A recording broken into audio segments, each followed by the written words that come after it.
Pretty much everyone's spending more time at home these days. Maybe that means catching up on your favorite podcasts or doing more cooking and baking.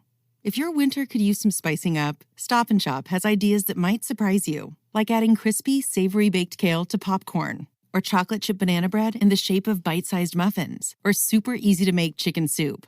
Visit stopandshop.com for inspiration and order for delivery right to your doorstep. Spice up your winter with Stop & Shop. Good afternoon. Would you like to try a free sample of our double fudge brownie? Oh, sure. That's very good. I'll just take one more, just to be sure. Yep, still very good. Some things never change, like never being able to take just one free sample. And Geico saving folks lots of money on their car insurance.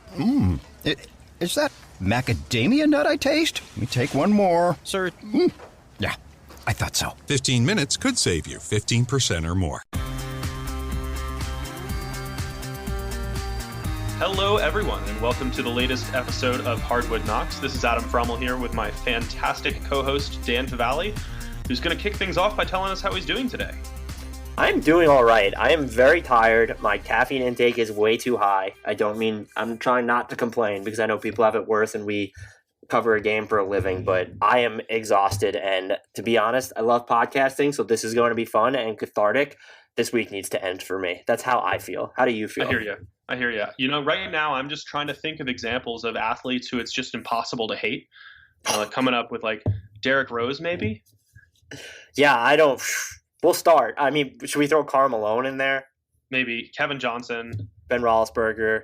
Yeah, you know, there are a lot of options. O.J. Simpson. Yeah. Just these There's universally likable guys. Really hard to hate. Look, as someone who now works part-time in social media branding, I understand the challenges of running accounts like that and how underappreciated social media managers, coordinators, whatever they're called are. That FanDuel tweet is going to end up being like one of the 3 most tone-deaf sports tweets of the year, and it's only February. I can say that without question at this point. Yeah. I mean, like, people can make mistakes on social media for sure, but like there was forethought that went into that one, and that was just weird. Yeah. When you saw the FanDuel sports betting account reply to it, like it was like, okay, there was some type of coordination here. That's a problem. Yeah, just not a great one. But you know what was great on social media was all the questions we got for this mailbag edition. Yes. You want to lead us through it? Well, let's preface this with Adam is currently on a media blackout because he's recording a tennis match that he wants to watch. I respect it. So he's coming in here blind, and this is going to be very just off the cuff and exciting, which our mailbags usually include more forethought than we're about to put into them. But we have a lot of good questions. We'll try to get to as many as possible. Shout out to people who are DMing me mailbag questions when we're not even doing mailbags, just for the future mailbag. I honest to God want to shout you out, and I'm going to use one of them today because I thought it was a great question. But I appreciate the engagement. Keep them coming, and definitely make sure that you're sending us more questions when we solicit them from the Hardwood Knocks account. And if you can tell that they're coming from the NBA Math account, send good questions there too, so that Adam's ego is not bruised and broken. I was going to say, I would welcome some DM'd questions to me as well, but I know that's not going to happen because for whatever reason, and it's kind of our running joke behind the scenes, whenever I solicit questions for a mailbag, just crickets, absolutely nothing. And anytime Dan sends out one, the response rate is so much better. So I'm glad to know that there is a clear favorite, as there should be, among the co-hosts. I don't think it's the co-host, but maybe you're too cool for the internet because now it's getting glaring since you're using the NBA Math account with 70K plus followers, whatever it is. I'm using our Hardwood Knocks account. Follow at Hardwood Knocks. How's that for a plug? That has, I think, 4,500 followers. We love every single one of you. Keep the questions coming. But that's a glaring differential. I thought I really had the hook this time with the TPA chart with the Twitter followers who submit questions up in the top right. It was just still behind Jokic. It was too interesting. It didn't land. People wanted to retweet it and engage with the actual graphic you put on there rather than the solicitation itself. That's how you have to look at it. Maybe I need to act like my feelings are really more hurt than they are, or beg, which I sometimes just shamelessly beg. Yeah, and look, someone in the reviews wrote, I'm reviewing this because I feel bad. It seems like they're desperate for ratings and reviews. That's literally what our last written review says. So. I mean, they're not wrong. that's a pretty good read of the situation, to be honest. Look, every time we get a rating or a review, our ego gets to go up a notch. It's temporary, but we really appreciate it. So keep those coming. We might be desperate, who knows? But are you ready to get into these questions? I think so. This one is fascinating to me, and it comes from longtime listener Miroslav Shuk, who I feel like I butchers pronunciation all the time, and it's because I just suck at talking. Who is Denver's second best player this season? You want the answer to be Jamal Murray, but I don't think it has been. Like, I think it's one of the role. It's got to be like one of the successful role players, or Michael Porter Jr., who I also have trouble putting in that category because as potent as he's been offensively, he just hasn't played enough yet. So like as much as I might get made fun of for this answer, like, is there a chance it's actually Monte Morris, or can you get really excited because could it be JaMychal Green? So if we're talking consistency, JaMychal Green and Monte Morris absolutely belong in the conversation. Right, they don't have the high enough ceiling for sure. Jamal Murray's peaks have still been there, and I'm convinced he's banged up. Like, it kind of looks like he's wearing concrete shoes sometimes, and so I don't know if there's something wrong with him there and he needs to take some time off, but he is still their second best player. And if you want to talk about... Well, he is their second best player, but does that mean he's been their second best player this season? I think that's a different conversation, right? I don't think anyone's peak has been high enough to meet his. And is it Michael Porter Jr.? I think it might be Michael Porter Jr. despite the missed time. I know in like the value-added impact metrics, he's going to be second almost across the board because Murray just hasn't quite been efficient enough. And the other guys are role players as successful as they've been. So like it really might be MPJ. I have not enjoyed him defensively this season. And there have been moments though. There were more moments last season, I would argue. I would say that there have been the most moments like the first few games this season, but not since his return. He's definitely been a turnstile since coming back. If you had to say who's been their second most consistent player, though, or most reliable, Jokic is just number one through and through. And I mean, Gary Harris might be their most consistent player. That's just in a good way. Not been a good thing. Okay. In a important good way. Clarification. Are you going to really just throw shade at someone who's not even playing right now? Come on, that's messed up. I'm sorry. I take it back. What is the actual answer? It's Monte Morris. I think it is. So I just wrote... You know what you're going to get every night. There's a chance it's JaMychal Green, but there have been just some minutes where it's rough. I will say the Jokic-JaMychal Green pairing on offense, just amazing. Anyway. And everyone loves playing with him, too. It's so obvious, like, how much he's surprised people at how good and all-around his game is. He's had some bad games, and maybe Monte Morris hasn't had those same valleys. My follow-up question to this, for the third question on this topic, can we relitigate the Facundo Campazzo edition at all? I still don't know. He's been better defensively than I ever would have expected, but he's shooting like 25% on above the break threes, and he's missed some time too, and he's not playing a ton. I just don't understand as John Hollinger of The Athletic calls it, the value proposition of spending a financial resource on him, even though it was relatively cheap, when you have Monte Morris and you have Jamal Murray, and you were just, couldn't they have taken a flyer on Glenn Robinson III? Like, just anyone who would have boosted their wing depth to some extent. And I'm just wondering if you want to call him a luxury, that's fine, but he seems like a very unnecessary luxury.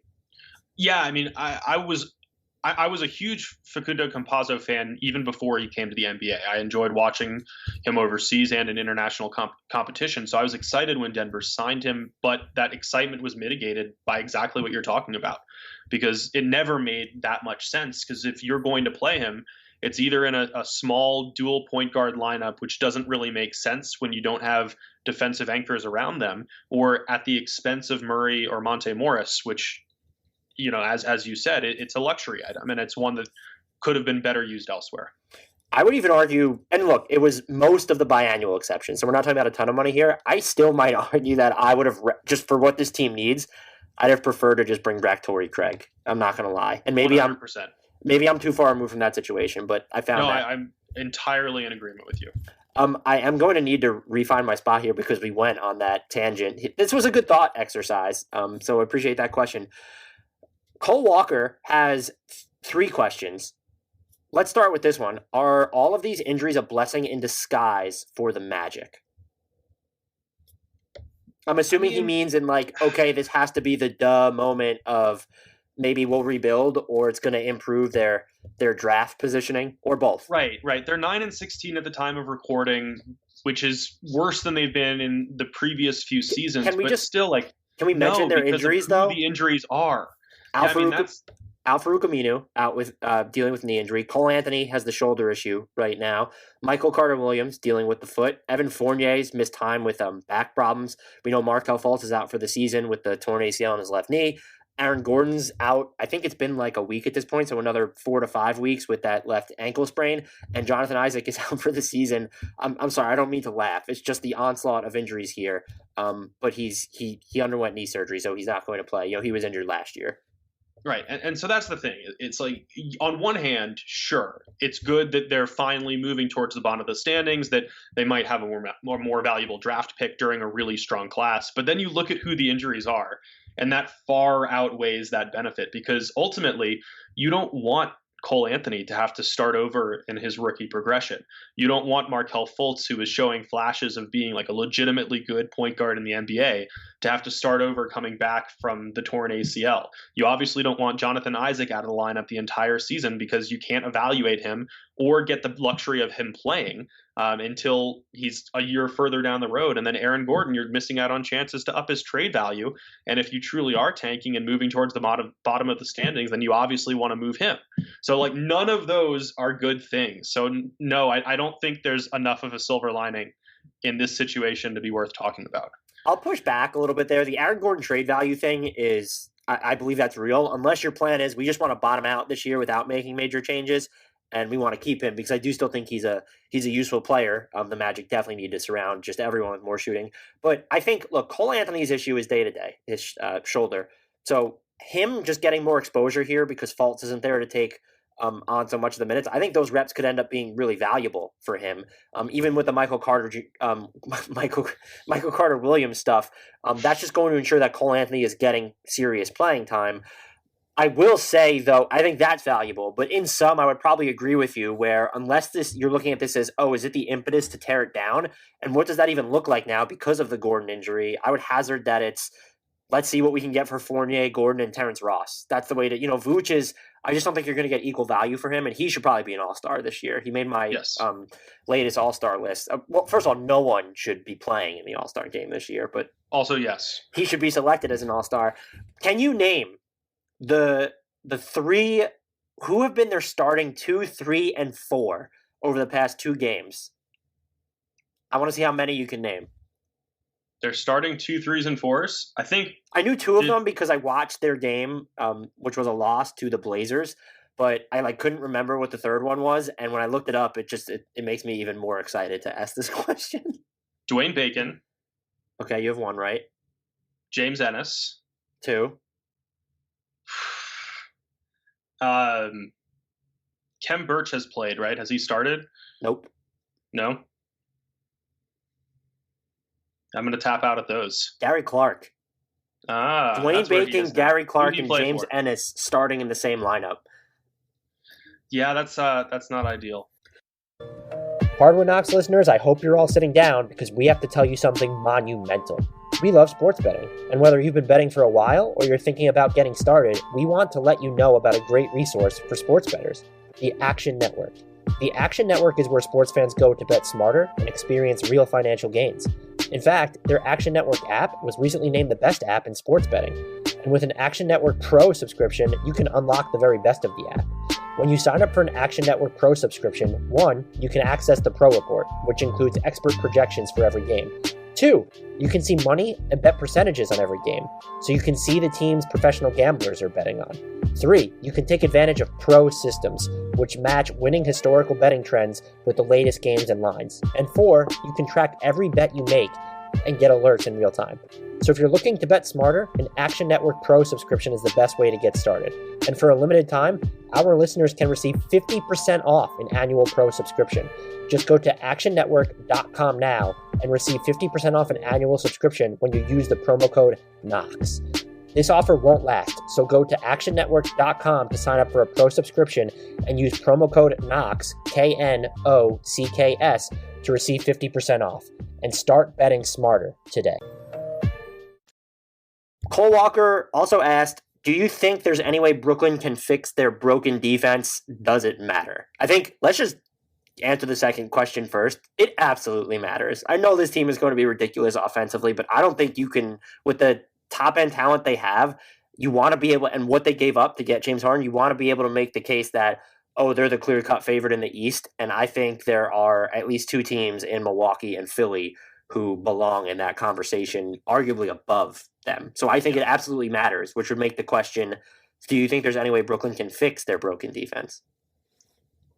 I think this one is as simple as just saying no. Like, they knew what they were doing here, and that was sacrificing defense to have this offensive-oriented trio. And I'm not sure that there's really anything that they can do, because DeAndre Jordan is not going to be capable of cleaning up the messes that they leave on a nightly basis. They don't have the pieces around them, especially as they're playing like Joe Harris, who's going to have to get minutes. So no, I think they've definitely limited themselves personnel-wise to having what's probably going to be a bottom 10 defense at best. The offense could very well be good enough to make up for that, but when you have a team that's constructed like this, having a good defense, it might not be a necessity, but it's a floor raiser, right? Because your offense is going to have bad nights, and if your defense is never there to pick up that slack, that's problematic, just because you're going to go cold at some point in the playoffs, especially as teams are adjusting and you haven't yet made those counters. And this team is all about the postseason venture this year. So without the defense to raise the floor, it's not necessarily like a death knell, but it does mean that there's less room for error on the offensive end, and a cold streak could very well knock you out. So what I think is encouraging for them is that their defensive shot profile is actually pretty good. And so they're coaxing teams into, they're at least keeping them away from the rim at a relatively good clip, and they're taking a lot of short mid-rangers and just all mid-rangers in general. Teams are taking the fourth most mid-rangers when you're looking at the share of their field goal attempts that come from mid-range. They don't allow a ton of threes, or like I said, looks at the rim. That helps. They don't foul a lot. So like there's some low-hanging fruit there that I think really helps them. But they don't have the personnel. I think you mentioned it. They're probably a bottom 10 defense at best, and they're 24th right now in points allowed per possession, minus garbage time. This is per cleaning the glass. They don't have the personnel to establish a much higher ceiling, and I don't know that they can get one. I would argue that it's good that centers can technically come cheap. Maybe there's one that ends up on the buyout market. Maybe you can, luck into a PJ Tucker, though I don't know why Houston would deal with Brooklyn again when it controls so many of their future picks. Can you get a Thaddeus Young? Can you get Aaron Gordon would be perfect for this team if he was healthy, but now you're running into the problem of, well, what the hell do the Nets have left to trade? And one, I don't think anyone's going to be interested in DeAndre Jordan, and two, you arguably can't trade him because you don't have any other bigs on this roster, so you still kind of need the DeAndre Jordan. And Nicholas Claxton, I think he's still recovering from COVID, right? And look, I want to mention this on the podcast because I'm sure that I've gotten it wrong, and we're going to continue to get stuff wrong. This has been the hardest season of my entire career to keep track of shit. And it's just with the constant lineup changes, injuries, and the COVID protocols. So I don't want to misspeak and say that someone's been dealing with that stuff. And I also don't want to discount that when we're, if I'm about to slander Davis Bertans, I'm giving anyone who's recovering from COVID like all the leeway in the world. So I want to make that clear. But this has been it's melted my brain trying to keep track of all this stuff. So you're not going to move Jordan. And I think what you can do is, does any team value having the injured Spencer Dinwiddie because you'll get his bird rights in free agency? Like, can you build the Spencer Dinwiddie 2 seconds and Timothy Luau-Cabarrot, who's giving them good minutes? Does that get you Aaron Gordon from Orlando? Like, that type of deal might be the one you can make. Maybe that's what you do for Thaddeus Young. I actually wouldn't make that deal because he's been great on the short roll for Chicago and is a fantastic defender, but I just feel like he can be limited in the playoffs. We saw it during his time with the Pacers. And the other one that I absolutely wouldn't move, but maybe they're more open to this because they have so much offensive firepower, you do have Joe Harris, and that 4-year, $75 million deal. It wasn't a bad deal in real time, but it did feel steep. He's been fantastic for them. he has an effective field goal percentage of like 90 on. It may not be a great value, but it's hard to complain about that, basically. Right now, it's good. First of all, look at this roster. He's probably who's the better defender than him? Bruce Brown. That you just answered the question right there. Kevin Durant, Bruce Brown, and let's just throw another player in there. It's got to be Jeff Green, or maybe some nights Probably Jeff Green. No, that's it. 2.5 players are better than him on defense per night. So, and he's not a terrible defender, but you don't want him being one of your top 3 guys, is my point. No, probably not. But I wouldn't move him because I think he's so crucial to ensuring just offensive balance, since he doesn't need the ball and it doesn't impact what he does defensively, the number of touches that he gets. So I don't know if there's a smaller scale move. Is there a center that's going to wind up on the buyout market? If Toronto starts selling, Aaron Baines would be super interesting for this team. He started to play better. But again, what are you giving up if you're Brooklyn? And I don't even know that you need a big, by the way. If you can get a Tucker, if you can get a wing that's going to help you defensively, you can punt on defensive rebound and continue to go small. But if you're going to need to switch, like, you need guys that can do that. And their personnel just really isn't built to do that at the moment. I think I would just give up any pick or player below Joe Harris in the pecking order. So it's your 3 superstars and Joe Harris are your only untouchables. I think so, just given the construction. And look, far, Kevin Durant, James Harden, and Kyrie Irving have played in 6 games together. They're 4-2 in those games. They've totaled 165 minutes on the floor together. Their offensive rating in those minutes has been 119.3, which is obviously really good. Their defensive rating has been 115.1, which is obviously really bad. They're still winning those minutes substantially. Like, you can lean into that strategy. It's just a higher variance strategy that comes with more risk in the postseason. But given the construction of the roster, and we're talking about these moves on the periphery that aren't really going to change things at a large macro level. So, you can make those, you can try to improve marginally, but you're not going to change the overall makeup of this team. So just lean into it. And I would be reticent to even move Spencer Dinwiddie because while everyone thinks he's good as gone in free agency, he's still a really good player. He's really good. You don't want to sell low on him because maybe he's to this team, he's just not as valuable anymore following these trades. That's a fact. But if you can maybe flip him on his next deal, that is something to consider. But if you could I wouldn't trade him for Thaddeus Young. If you could get Aaron Gordon still using him, I'd probably consider it. So that might be the biggest move that they could feasibly make, but I don't even know how much Orlando would be interested in Dinwiddie's bird rights. I would argue if they don't want to blow it up, they should be very interested because he's exactly the type of player that they need to play next to Cole Anthony or Markelle Fultz. Yeah, given that Dinwiddie is an impending free agent coming off an injury, I would still move him for Thaddeus Young, just because you might as well just push the chips all in right now because you've opened the title window wide open. And you don't know how long it's going to stay open. I'm going to use this question because it toes on what we were just talking about. It comes from Meyer Rothbaum. What team is better, the Bucks or the Nets? I think it's still the Bucks.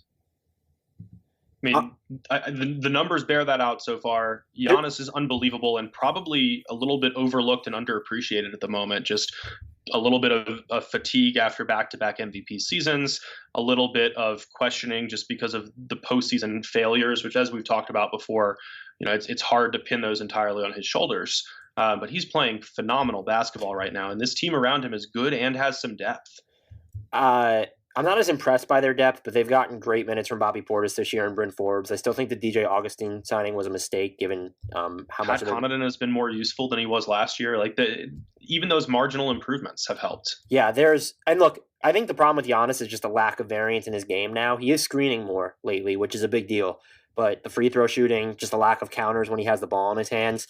He's trying to take mid-range game-winning jumpers. I don't know what you're talking about. He's trying to diversify. Look, that's I didn't have a problem with that. Everyone was saying how open Middleton was, and I was just like, there wasn't enough time on the clock. Like that doesn't bother me. I think it's fair to question whether should he still be taking this many pull-up jumpers or three-pointers when he's not hitting them. I do think that's a fair and honest question to ask. But I would lean the Bucks as well. There's a chance, though, while both these teams are better built for the playoffs, probably, I would argue, you might be able to talk yourself into Brooklyn come postseason time because it's the same. How many players do you trust in a playoff closing lineup on the Bucks? I think it's Jrue Holiday, Giannis, Chris Middleton. That might be it for me. It depends on the matchup for Brooklyn. For me as well. I was going to say the same thing. The Nets have 4 because you have James Harden, Kyrie Irving, Kevin Durant, Joe Harris. I think those 4 are just fine. So maybe you could talk yourself into Brooklyn, but can we also include the 76ers here, though? They're 100% in that tier, and they might be the best of the 3. And look, this will be the third and final question from Cole Walker. Do you think overall that the East is better or worse than years past? Without looking at the concrete data for this, and I wouldn't even read too much into the winning percentages just because of how uneven this season has been. I would say it's deeper. Like maybe it doesn't have the same top end talent because I feel like Milwaukee, Brooklyn, and Philly belong in their own tier, but there are just so many quality options still where it's like Miami's starting to play a little bit better. Toronto is starting to play a lot better. You still have Boston, who feels like maybe they're a move away from being something special. And then there are just teams, maybe they're overachieving at the moment, but New York, Charlotte. New York and Charlotte being competitive is a game changer Cleveland's for the been frisky East in and of itself. Not as much, but Cleveland's been frisky. Detroit's also one of those teams that isn't going to win games, but is going to play tough every night just because everyone on that roster is fighting for either a bigger spot in the rotation or a spot in the rotation itself. So they're always challenging, even if they aren't winning games. And there's like what's wild about the East is that there's only one. I mean, maybe you say the same thing about the West, but there's only one team that doesn't care about making it into a top 10 spot, and that's Detroit. Everyone else is one. The Wizards are 6-16, and they are only currently 3 games out of the play-in spot. So every team from the Wizards and above like actually wants that spot because you look at the Hornets, the Hawks, the Knicks, the Bulls, the Cavs.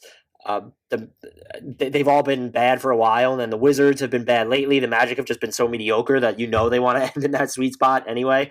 I would argue, yes, there seems to be a lot less easier outs, especially when you just factor in like how much time some of these teams are, how much time players are losing to injury in the league's health and safety protocols. And I'll spotlight Miami there as a team that's been really impacted by that. Let's get to some more questions here. Well, I want to ask you one follow-up question on the East before we do, and that's how many of these teams could make the NBA Finals out of the East, and you would be like, yeah, that makes sense? I think it's the 3. I'm trying to talk myself into another team, but I don't think I can at the moment, so I don't know what it. I could talk myself into Boston. You can? They're like I mean, just if Kemba is Kemba again, and Tatum and Brown are both there, they can beat anyone on any night. They feel like a wing short. Maybe if Marcus Smart is healthy, you can really trust like their top 4 or 5 guys, but their depth has to matter to some extent in the playoffs. So that would legitimately surprise me this year. But maybe the Jaylen Brown leap is the difference if you have Kemba being Kemba. So that's a good point. I have to ask about the Hawks though. Because they're 11-13, they've been underwhelming so far, but they also have not had these new additions. Bogdanovich hasn't been available since basically the start of the season. Danilo Gallinari hasn't been fully worked into the lineup. They still haven't had Chris Dunn on the floor. Rajon Rondo's been in and out. DeAndre Hunter's hurt now. But if this team is fully healthy, like is that a team where you would be shocked that they're in the NBA Finals coming out of the East, or is that within the realm of realistic possibilities to you? I mean, it's definitely within the realm. I would still be surprised. Their defense has been a lot better than expected. I guess I just haven't seen it on offense from them, and that's a product of Gallinari's been injured. He's still ramping up, and you have Bogdanovich is out. The improvement. I think I'm on the fence. I'm on the fence too. Who would shock you more, the Raptors or the Hawks coming out of the East? The Raptors. See, it would shock me more if the Hawks. I think that's where, like, if we're using that as just the line of demarcation. Pacers or Hawks?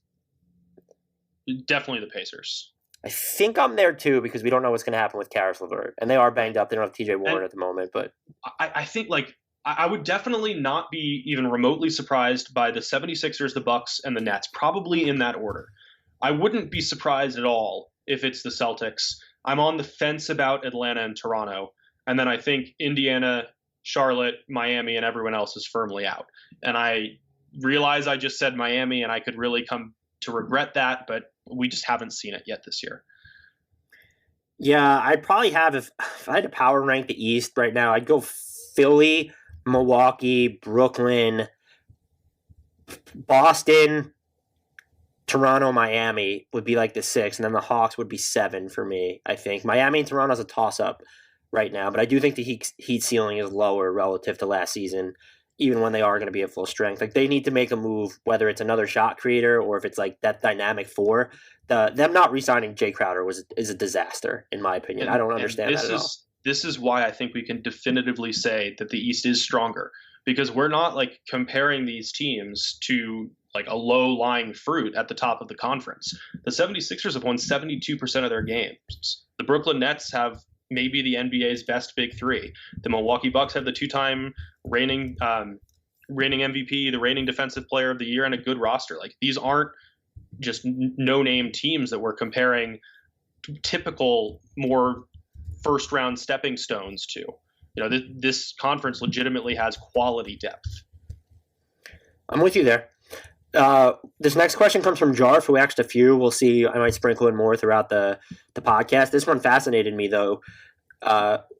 Who is the more likely all-star nod, Chris Paul or Mike Conley? Wow, that is really tough. It's going to be hard for either to get in, honestly, just because of how deep the West is with top-end guard talent. But I think I would probably go with Paul, just because neither is going to get voted in as a starter. And I think that Paul is more likely to generate respect from the coaches who make the reserve selections. But, Utah is going to have that. I mean, they're leading the Western Conference right now. They could be leading the Western Conference at the time that selections are done, and they're going to have someone in there. I would go Conley because I do think he's been better in the aggregate, even though CP3 has had to carry an incredible workload at times in Phoenix, and he's been awesome in crunch time for them. That midi is still just money for him, which is absolutely wild. With Conley, though, I would actually believe that coaches are more likely to vote him in because he's never gone to the All-Star game before. And they're going to view this as not just something of a career achievement award that he also deserves. So I think it's going to be tough for both of them to get in. I think they each have another player on their team who's more likely to get the nod. I still think Devin Booker is more likely in Phoenix than Chris Paul, and then both Mitchell, even though he started the season out slow, and Gobert in Utah. But there's also, some people I've seen made the case that they think Conley's been Utah's most valuable player this year. I push back against that significantly just because of what Gobert does defensively. I think he's been their second most behind Gobert. So, and it might even look, Donovan Mitchell's peak has been higher lately. It's just that Conley's been more consistent. The other thing to factor in is he is dealing with a hamstring injury now. So what's going to come into play is how much time does he miss? I think clearing the 20-game threshold has made he'll be fine. But if it comes down to, if this is like a coach thing, I actually think he's more likely to get in than Chris Paul, if only because he would deserve it. But it's also the element of he's never been there before. Right. What I hope happens, though, is that everyone is just like having an all-star game is monumentally stupid. No one wants to go. All the selections opt out, so they have to pick reserve replacements, and then we eventually get an NFL Pro Bowl situation, and all of a sudden Isaac Okoro is an all-star.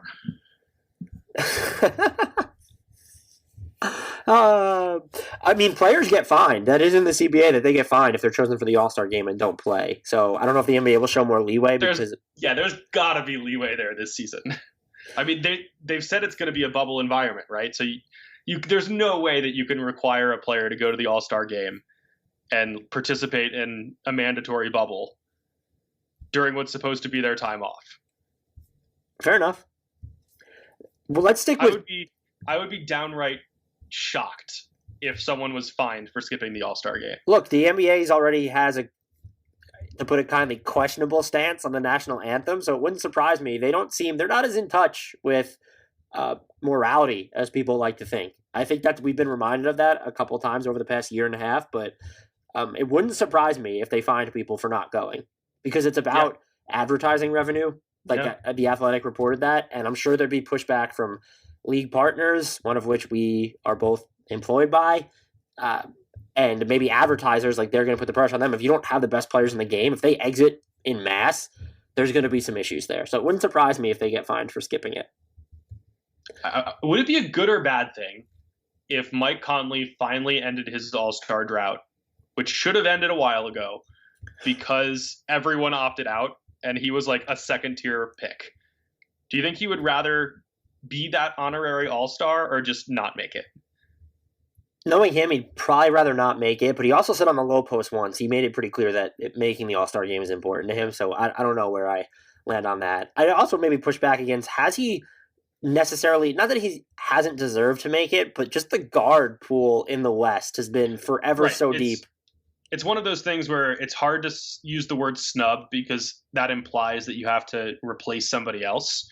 But just in terms, and this is why for years I've said that the NBA needs to expand all-star rosters. Yeah, 14 because it or should 15 be more about a level good of play reached than happening to align with a ridiculously strong positional class. Because I don't want 20 years from now, some 18-year-old to be scrolling through Basketball Reference and come across Mike Conley's page or whatever it is at that point and be like, oh, he never made the All-Star team. Let's move on and look at someone else.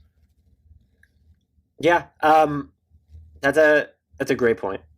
Let's stick with Jarf here. He actually has two more really interesting questions, so I might give him a third one after this.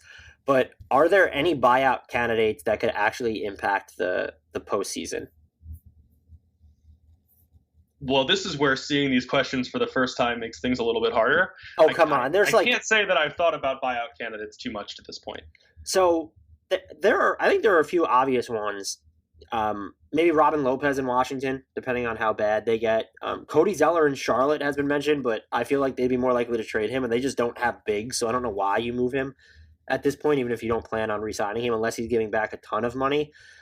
Otto Porter in Chicago would be interesting, just if they're just done with him. That's someone who I think could definitely – a wing, if a wing is bought out, teams will be foaming at the mouth. And he has not been – his availability has been up in the air, obviously, this year, but he also just hasn't been too great. So that would be a name. I'm trying to think. I guess Trevor Ariza still belongs there. Just he hasn't played this year. So. Hasn't reported to the Thunder, but I could see him. Wayne Ellington in Detroit. He makes so little, and he's been just shooting the hell out of the ball. He would definitely help, but I just feel like he's so cheap that Detroit should be able to get a second-round pick for him on the trade market. And that's the thing. It's like I feel like there's been a noticeable decline in impact buyout market players in recent years just because teams are dealing with fewer awful contracts, but also they're more willing to give up draft assets. We've seen so many more trades lately, and it's affected the buyout market. Yeah. And look, buyout candidates always seem like sexier than they actually are. Can you name 3 legitimately impactful buyout stories in the last 5 years? Well, the season where it was, who did the Sixers get? Marco Bellinelli, and who was the other one that actually did a lot of work for? Ersan Ilyasova. Those two ended up being really bad. It can happen, but it's just, I think the level of player that gets bought out, there's often a disconnect between PJ Tucker's not getting bought out. There's a team that will give up a second round pick for PJ Tucker, and there are a few of them. 2 names that I would find interesting is Dante Exum in Houston. Just we've seen. Look, he's always injured, including right now, but he's really shown great defense in the postseason in the past. And so if his calf injury is healed and he just really doesn't have a place in Houston, which is I think is fair. And look, if Tillman Fertitta can save some cash, that would be Gotta do it. The other one for me, and I don't know if they would want to get rid of him, but Garrett Temple has been fantastic defensively in Chicago this year. And so he doesn't really align with their... that offensively either. Yeah, he has 3 balls not falling, but he's been pretty good there. But defensively, first of all, he's a player the Nets should have kept, by the way. I don't know why they let him go. But those would be 2 names I'd be fascinated by. And maybe there's always like the surprise candidate that we can't see coming. I don't really know who it is at this point, but like Kyle Lowry's not getting bought out. So anyone waiting on that scenario, I very much apologize to you. Let's stick. This will be Jar's last question. Which is the best team that will lose in the first round this year? How are we approaching answering that? Because it's the Utah Jazz, into the playoffs right? First. It's the Utah Jazz. You think so? Just if they get the wrong matchup that can play Gobert off the court? Right. Look, right now, I wouldn't necessarily say this would be a certainty, but if they ended up having to match up with the Warriors as the 8th seed, that's a disaster. Just because I'm not saying the Warriors would definitively win, but you don't want to face Stephen Curry in the first round. You don't. I think I just have too much confidence in the Jazz still. Just when everyone's at full strength, they just have so many impactful positive players and so few negative players in their rotation that it's hard for me to see them totally bottoming out. I think my answer would be whoever earns the number 1 seed in the East, just because as we talked about, there are so many quality teams in that Eastern Conference that the 8th seed is going to be a good one that has enough ability to threaten a top heavy team like that. My actual pick would be the Denver Nuggets and maybe the Dallas Mavericks, but I'm just lower on them than the consensus right now. You look at Denver, I think it's definitely fair to say Jamal Murray is more valuable in the playoffs, which is absolutely true. But the defense they just don't have that wing defender right now. And this is as the rosters currently stand. So maybe this changes, but Paul Millsap and JaMychal Green can pitch in on like a LeBron type or Anthony Davis type, but the teams that they're going to have to go through and might be matched up with in the first round are going to have a second guy. There's Kawhi and PG. There's Anthony Davis and LeBron James. Right. Even in Phoenix, it's like, okay, who do we have to go up against Chris Paul? Who do we have to go up against Devin Booker? Like, Gary Harris will get one of those, and he should be fine. But like, who's the other?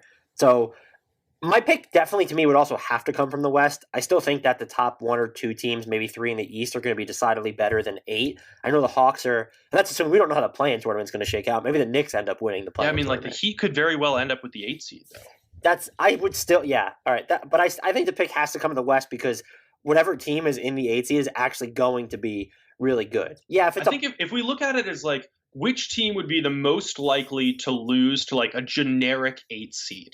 Like, a typical 8 seed from one of the past 5 seasons, just that strength team. It's not the Lakers. It's not the Clippers. It's not the Bucks. And then we're at like not the Sixers the to Nets. Me. It could be the Nets because if that offense goes cold, if egos prevail. But then I think the next tier is like the Jazz and the Suns. I actually wouldn't pick it would take the right matchup for me to actually pick the Jazz in this, like the matchup that works against them in the first round. I still think there's something to, I don't know how good they'll be in the playoffs, but I'm not like that low on them. I think that'd be blasphemous at this point. I think the Nets are going to be my official answer. Mine's going to be the Nuggets. So we're on record as that. Well, we have the right to change our minds if they make any serious roster changes. Right. That's a cool question, though. I like that just because there's no like conventional way to think about how to answer that. Yeah. Next question, let's go with, and this will cover a few of them, but this is the only Bradley Beal one we will answer. From Josh, does Bradley Beal get traded, and to who? Nope. I don't think he gets traded this season because the reporting has been so strong that he wants to stay in Washington. And there's no reason for leaking that to this extent. Right, and it's him saying it, and he's not going to care what the Wizards get back. The Wizards don't want to trade him. He doesn't want to be traded. Every party involved has made it clear that they're still playing for this season. You still want to see what he can do with Russell Westbrook actually healthy for a prolonged period. It's not going to work. It's dumb. They should trade him, but they're not going to. Is he on the Wizards to start next season? Yes. Ooh. I would say no still. Which team would you view as the most likely? Let's say he gets moved before next year. Which team is most likely to have traded for him? I think it's got to be Denver. We've been talking about that for so long, just how much sense that makes, how much ammo they have that they can move. And if Beal does become available before this year's trade deadline, the Nuggets are 13-11. Like, they can very much justify a swing for the fences move, both because they know how good they are and because of how much they've struggled relative to expectations to this point. So I can absolutely see them being willing to part with Jamal Murray or Michael Porter Jr. or whatever else it might be that's not Nikola Jokic to get him. And then if they don't make a deep playoff run, that situation isn't going to have changed during the offseason. Here's my thing is Bradley Beal doesn't fix what they need most. And so, look, this question comes from Nuggets, aptly named account Nuggets. Is trading Jamal something you would really consider if you were the Nuggets GM? And so if you're getting Bradley Beal, would you prefer to part with Jamal Murray or Michael Porter Jr.? I'm not giving up both. I want to make that clear. But if it's one or the other and there's other moving parts there like salaries, I think we've already talked about this. Would you move Jamal Murray or Michael Porter Jr.? My answer hasn't changed. I would still move Murray. I think that Porter is just a more natural fit alongside the other stars, especially in a system where Jokic can dominate the ball in the half court. I think that Porter's ability to score from all 3 levels, both on and off the ball, which we don't typically see Murray operate as much as a spot-up guy. He's great as that rolling guard in the reverse pick and rolls. But he's more of a luxury to this team than Porter is, as weird as that might be to say. I don't know if he's more of a luxury right now, but I think he might be a little bit more redundant with Bradley Beal than Michael Porter Jr. And the idea of him, because the ceiling is still so ridiculously lofty. Yeah, I think also in general, like unless it's a transcendent guard, you're typically keeping the wing over the guard. I think I'm still with you, but what bothers me about Michael Porter Jr. is he seems very much to care about his shot attempts. What's that? What bothers you on the court? Yeah, there's a lot of stuff that bothers me off the court, but he seems like, is he going to be okay because of being the third option still? And that he seems like someone, he already had that like weird press conference in the bubble this past year. But then both he and the team responded to that weird press conference in the bubble by playing better. I don't know. Like, I get the sense that he's a player with a big ego who also knows how to control the ego. Look, I think it's a conversation. I ultimately have the answer that you would. I prefer to trade Jamal Murray in that scenario. My pick for where he would go, though, would probably be New Orleans or Toronto. I think those would be the teams that would take the all-in swing on him, particularly heading into the last year of his contract. Maybe New Orleans is actually less likely at that point. You would need a commitment that he's going to resign if you're the Pelicans. This question comes from Jacob W. Bourne, very good friend of the podcast and just us in general.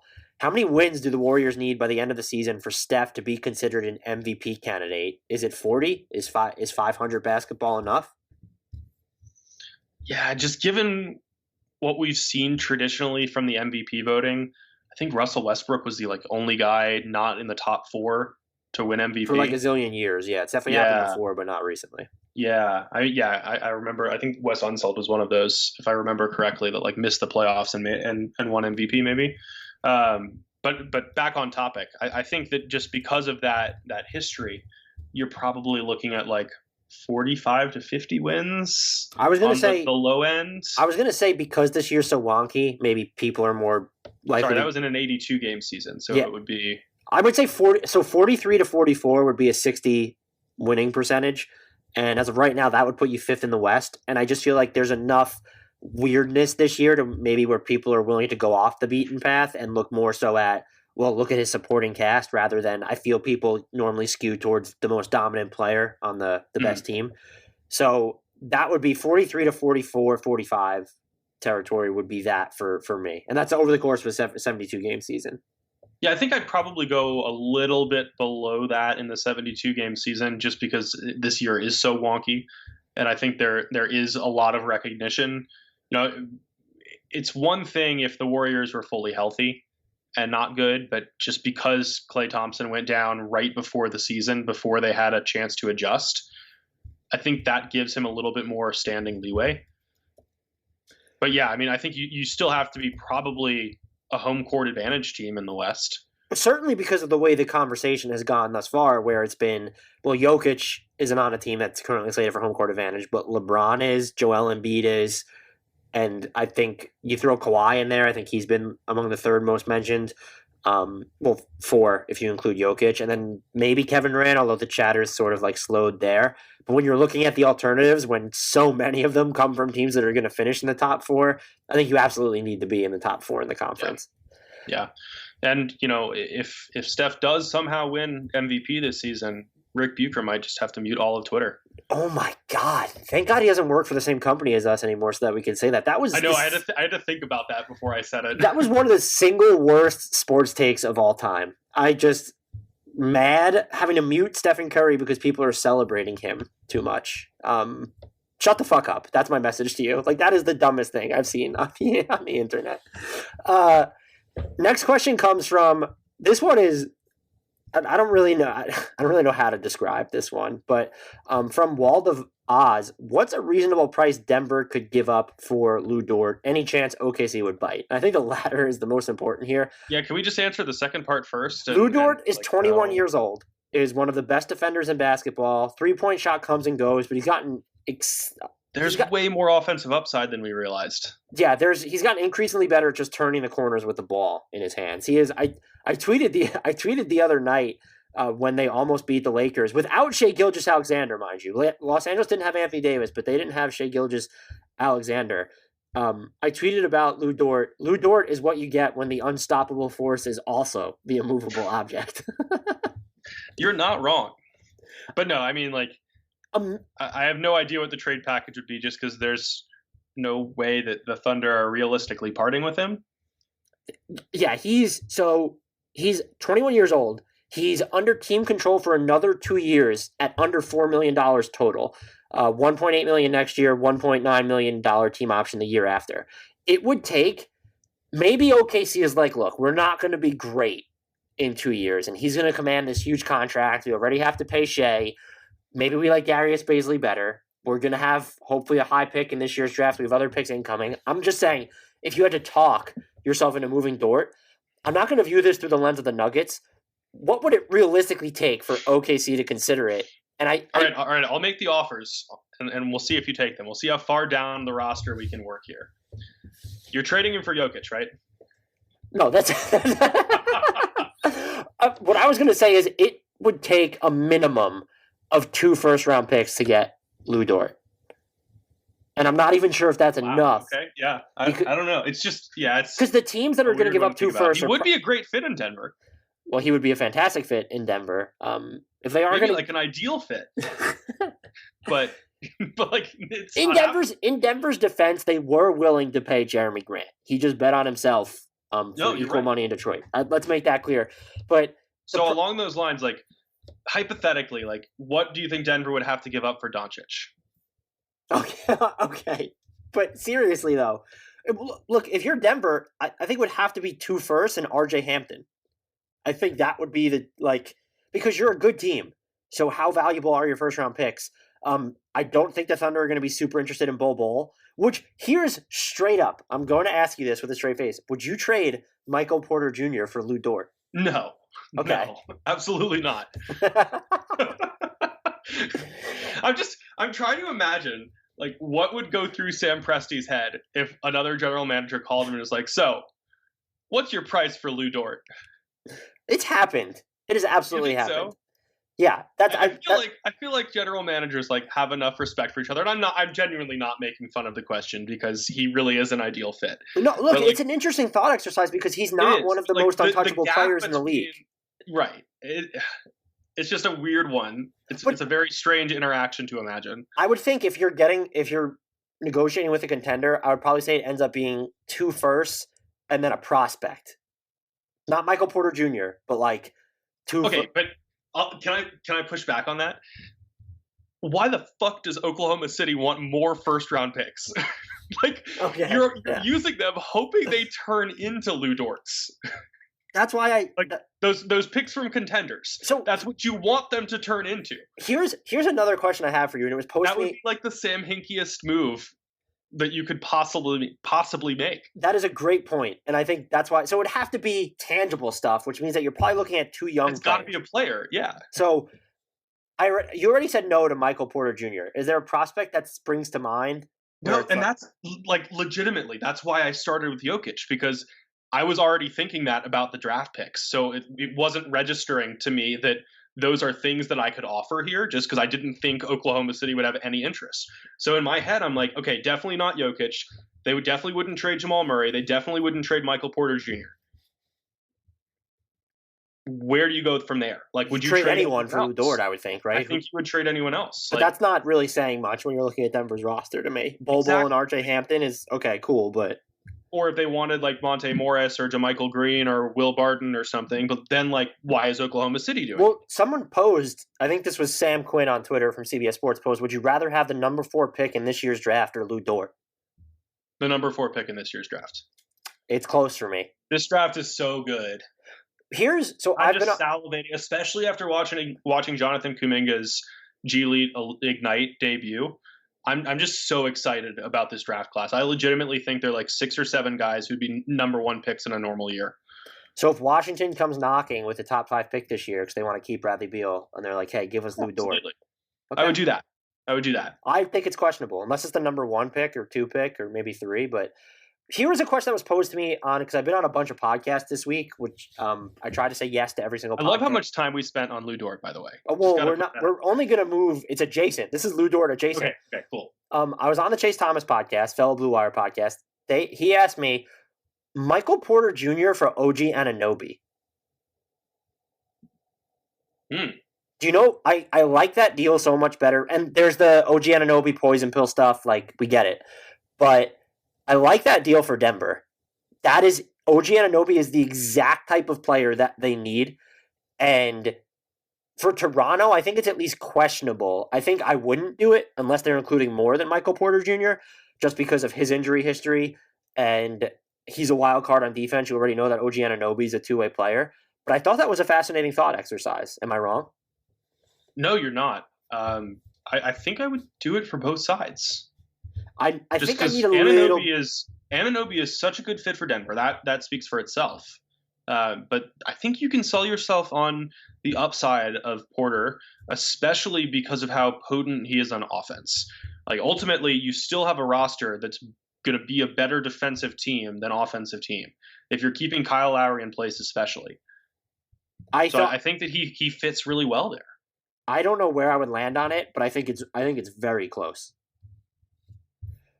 Eric with a K asks, what's the most realistic package for Lonzo to the Bulls trade, and would he actually be a good fit with Zach LaVine? I'll let you go first because it's a trade question. Lonzo Ball has been playing out of his mind since the trade rumors hit. And I think part of that is the Pelicans have kind of put the ball in Zion Williamson's hands more. And if you use Brandon Ingram as more of a shooter, it's going to open the floor for everybody else. But there's sort of no denying here that Lonzo Ball has been night and day over his last 10 games, 15.8 points, 4.9 assists, shooting 46.2% from 3-point range. And I do think he's a good fit with Zach LaVine because LaVine can put a little bit more pressure on the rim, and Lonzo Ball is a good defender, not locked down one-on-one, but he'll be disruptive.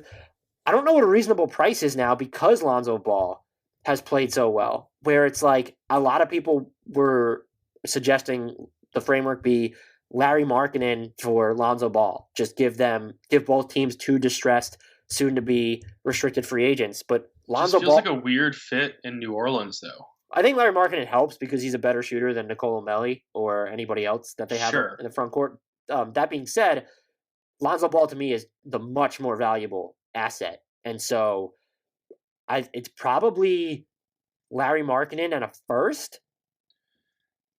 See, I don't know. This is one of those situations where I look at the two teams. And it's like when you're in a fantasy league and you look at someone else's roster and are just like, yeah, like we're just not natural trading partners. And the thing that's weird too, just because Lonzo Ball is going to be a free agent this summer, the Bulls might have the cap space to go out and give him this monster offer. And so why are you going to give up so much value? Having his bird rights helps because you can match anything. But at the same time, I don't know what I think for New Orleans to consider it, though, it would probably have to be Markkinen in a first. I don't know if Chicago would be willing to do that, but that would be my framework there. There are other teams that I feel like would make more sense for Lonzo. I think he's a good fit with LaVine, but Golden State has been floated. I think that would be a good match. New York now has Derrick Rose and Elfrid Payton, so not them, but I liked New York for Lonzo Ball. They'll have cap space too this summer, though. So I do think because of how well Lonzo Ball has played, it's probably less likely now that he gets moved, right? Probably so. I think, especially now that they're winning too, I think it's increasingly clear that with this version of Zion Williamson, who it really feels in the last week or so that he's like figured it out. It just seems like things have clicked for him.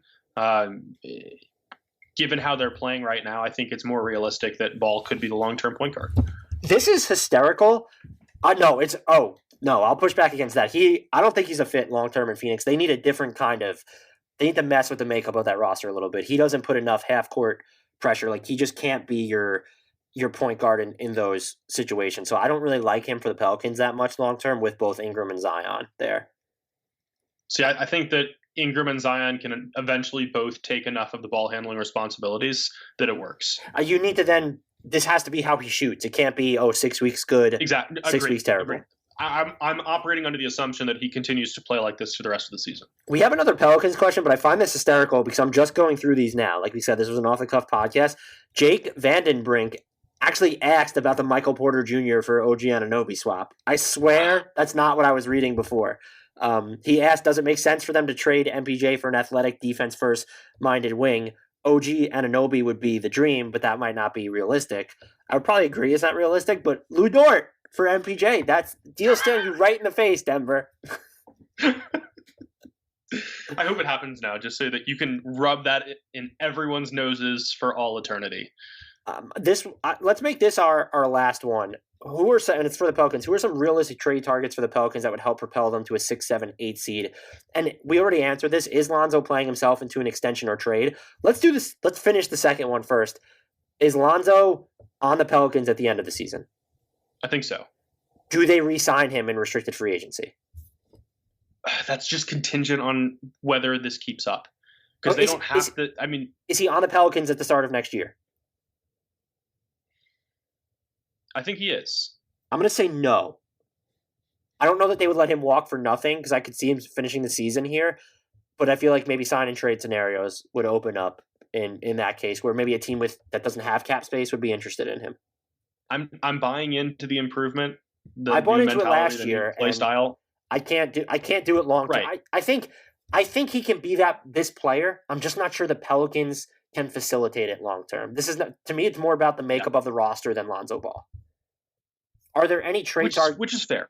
Are there any trade targets you would like to see the Pelicans pursue this season that could bolster their playoff odds? Should they be making those moves is the question. They 100% should be. They've already paid Ingram. So? They paid Steven Adams. Zion is really good now. You're going to have to pay Josh Hart at some point. I would go all in. If he was available, I would trade for Bradley Beal if I was them. But on a smaller scale, they definitely need wings. Their wings are Brandon Ingram and Josh Hart. That's where my head went first. What, wings? Harrison Barnes. He would be interesting. I'd be curious what the asking price is there for Sacramento because Barnes is having a career year. He's also just under contract for so long that does New Orleans want to saddle themselves with the final 3 years or 2 years and $38.6 million of his deal? But he would be very interesting fit there. As would Buddy Hield. Do you know what I thought about as sort of a short-term solution? And maybe there's like a combination deal here. I like PJ Tucker in New Orleans. Can you get Daniel House as part of that too? Those might be just two lower key players that are great fits with the roster. I even contemplated Victor Oladipo for a minute. If the asking price is just so low where you're giving up salary filler or if you're getting off Bledsoe's money in the process, I would consider it. He might be interesting there to me. Wayne Ellington maybe? They don't need more guards to me. Even one who plays off the ball as well. It's like, so you're going from JJ Redick to Wayne Ellington, who has been better than Redick this year. But right, that's what I'm viewing it as, just kind of an upgrade there. It'd be great for them if the Pacers were willing to trade Justin Holiday. I just don't see it. I'm trying to think of like the mid-tier guys. And look, there's so many teams. Be a great fit. Lu Dort. Not what they're shooting at points, even though they've kind of perked up. He's knocking down shots right now. Okay, so are you giving up Zion for Lu Dort? Obviously. It's the natural conclusion of this podcast. Yeah, I am trying to go through my mind to see if there's like any lower key. Aaron Gordon would have been interesting, healthy, and if you didn't have Steven Adams. Just as like Otto Porter Jr. could be fun. I wouldn't trade for him, though, unless you're getting off of Bledsoe's money. Right. I'm just trying. And look, so here's the other issue with trade targets I'm noticing this season, and why it wouldn't surprise me if we're in for sort of a quiet trade deadline, let's call it. We said that last year. I definitely didn't predict a quiet trade deadline last year, did I? I did predict a shitty 2021 free agency, and everyone thought I was out of my mind. Look what happened. But OG Anunoby would be great for the Pelicans. I'm just. What about Michael Porter Jr.? This is what I was getting at, though, is how many teams are going to still fancy themselves still in the play-in hunt? And I think the Pistons and the Timberwolves, and I'll say the Thunder and maybe the Rockets. So I'm not even sure you want to have the Timberwolves on that list. No, the Timberwolves but they're not making the play-in. But I'm saying there are maximum, or let's say there are under 5 teams that are going to be sellers at the trade deadline definitively. Maybe someone pivots that we can't see right now. That makes it so much harder when you're looking at availability. And so unless Detroit's willing to give... I still don't know that I'm putting Minnesota in that class. Like they're currently, 6.5 games out of... 10th place. 6.5 games out of 10th place with Karl Anthony Towns coming back. Like I don't think they're realistically within striking distance, but I can see themselves talking themselves into it. That's Lu Dort for Luka Doncic logic. I'm sorry. They're not in it. I mean, they don't really have anyone interesting to sell. Is that what you're implying? Malik Beasley's been good. He might be a good fit in New Orleans. Hey, Jeremy Grant. I wonder what the asking price, like what would the Pistons demand in a Jeremy Grant trade? I mean, there's an obvious answer. Lu Dort? Obviously. Yeah, I'm not saying that teams should go after him, but he would be a great fit for the Pelicans, I would think. They need wings. That's who they need to prioritize. If they can get Reggie Bullock from the Knicks, like hell yeah, just get wings. That's my advice to the Pelicans at this point. It's kind of a weird thing to advise a Pelican to do. Wow. Okay. I think that's the best place to end this podcast. Thank you for anyone who made it the full 62 minutes with us. Please, pretty please remember to subscribe to us wherever you're getting your podcast. Download every episode. Help us promote this. Retweet our tweets on Twitter. Whether or not you use iTunes, please go over there, search Hardwood Knocks, rate it, review it, subscribe to it, juice those numbers. The ratings and reviews help us out a ton, though. This isn't me begging. I just like to point it out that a ton of you listen to this podcast and based off the numbers have not rated or reviewed us. We still love you, though. You can also find us on YouTube, youtube.com, search Hardwood Knocks. Subscribe to us there, and you can catch all our podcasts there, normally a day or so later because we want to give people the benefit of downloading on the phones. But we are creeping up the subscriber count there, too. And finally, follow us on Twitter at Hardwood Knocks. Until next time, we leave you with a shout out to the one, the only. Who else could it be after the podcast that we just had? Lu Mother freaking Dort.